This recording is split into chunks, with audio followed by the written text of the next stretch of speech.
All right, everybody, it is golf season.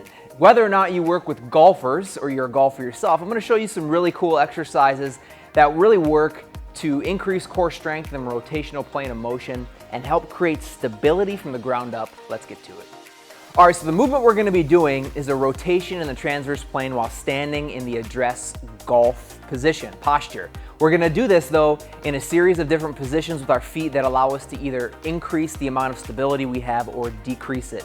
The first variation, I just want you to stand in a bilateral position and hip hinge forward, pushing the hips out, neutral spine, just like you would if you were to address the ball in a golf swing, right? I'm using an Activmotion bar here, and for those of you who don't know, these are actually filled with ball bearings. So when I do these rotational movements, you can hear the weight shifting.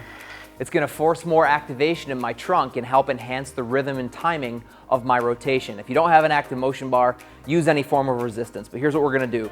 We're going to hip hinge into a nice posture, arms just resting down under the shoulders. From this position, all we're going to do first is just mimic really a golf swing as we rotate, drive towards the ceiling, and come back and follow through. What you want to encourage your client to do here is make sure that they are displacing their body weight from back to front. We want to create that load transfer, right? Just like we do in a golf swing. That's really important anytime we're doing one of these hip hinge rotations. Now let's progress it. If you want to create a little less stability, really work into the hips, stagger the feet. This would be progression number 1. We're going to do the same exact exercise, get into your hip hinge, rotate. Right away, you're going to find that there's much less stability. I have to keep my balance as I follow the trunk from right to left during my rotation. Obviously, we would want to switch sides, do the same thing over on the other side. Okay?